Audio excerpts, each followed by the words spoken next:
Watu wengi wanaanzisha malengo mazuri sana kwenye maisha yao, lakini hayo malengo hayafiki popote, yanaishia njiani, na baadaye wanajikuta hawapati mafanikio yoyote yale kwenye maisha yao. Sasa leo nimekuletea mambo ambayo kama utayafanya, basi yatakusaidia sana, kwamba kila lengo unalolianzisha kwenye maisha yako basi linatimia kwa urahisi sana, na unapata mafanikio makubwa kwenye maisha yako. Ili malengo yako yawe yanakamilika, yawe yanafanikiwa kwenye maisha yako, yawe yanatimia kama unavyotaka, jambo la kwanza ambalo unatakiwa ulifanye ni kwamba lazima upunguze kufanya baadhi ya mambo kwenye maisha yako. Jambo la kwanza, punguza kufanya baadhi ya mambo kwenye maisha yako. Matukio mengi unayoyafanya kwa wakati mmoja yana mvuto, yanakuvutia kwenye njia nyingine. Kila tukio unalolifanya unapata wazo jipya, unapata lengo jipya. Kwa utajikuta kila siku unaanzisha lengo jipya kulingana na matukio unayoshiriki, na unapoanzisha kila siku lengo jipya, wakati mwingine hayafanikiwi malengo yako, kwa sababu haujawa consistency, haujawa na permanent aim unayotaka kulifanya kwenye maisha. Kwa hili malengo yako yawe yanatimia, lazima upunguze interaction na mambo mengine ambayo hayaendani na malengo yako, na lazima ufocus kwenye yale mambo tu ambayo yanaendana na malengo yako. Na jambo la pili la muhimu sana, lazima utafute watu wenye malengo sawa na wewe. Joel Nanauka katika kitabu chake cha Timiza Malengo Yako anatuambia kwamba matajiri wengi duniani wana tabia ya kuambatana na watu wanaofanana nao kwenye maisha yao, wanaoendana nao, wana tabia kuambatana na matajiri kama wao. Kwa nini? Kwa sababu watu wana uwezo mkubwa wa kukushawishi upite njia ambayo sio sahihi kuendana na malengo yako. Uwezi ukawa unataka kufanya biashara, alafu kila siku unaambatana na watu wanaofanya betting, wanaopenda muziki, wanaopenda mpira, alafu wewe malengo yako ni yanahusu biashara. Kama uwezi kufika popote.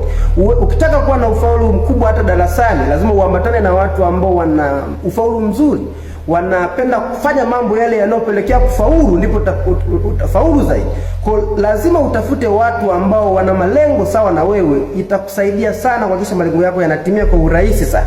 Na jambo la tatu, lazima uheshimu malengo yako, lakini lazima uwe mkali pia. Hilo ni jambo la tatu, lazima uheshimu malengo yako, lakini lazima pia uwe mkali. Ni kwamba unapoheshimu malengo yako, inakupa uwezo wa kujizuia kupita njia ambayo haiendani na malengo yako.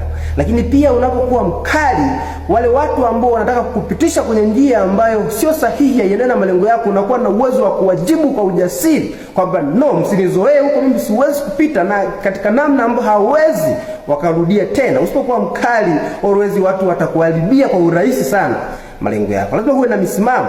Na jambo la nne, lazima uweke vipaumbele vyako vya siku. Unapoweka vipaumbele vyako vya siku vinavyoendana na malengo yako, itakusaidia sana kwamba nikiamka leo asubuhi nitakuwa nafanya hiki na hiki na hiki. Usipoweka vipaumbele, na maana utakuwa unafanya kile kitu unachokiona mbele ya macho yako kwa siku hiyo, hata kama hakiendani na malengo yako. Ukiweka vipaumbele vyako vya siku kwamba nikiamka kesho nitakuwa nafanya hiki na hiki, itakusaidia sana kwamba napita njia hii, leo nafanya hiki, nafanya hiki. Hivyo vitu lazima vitatachi moja kwa moja kwenye yale malengo uliyojiwekea kwenye maisha yako, na malengo yako yatatimia kwa urahisi sana. Na jambo la tano la mwisho, lazima malengo yako, lazima uweke malengo makubwa ambayo una uwezo wa kuyamudu. Weka malengo makubwa ambayo una uwezo wa kuyamudu, yasiwe madogo sana. Bless Brown anatuambia kwamba most of people fail in life not because they aim to high and low, but they aim to low and hit.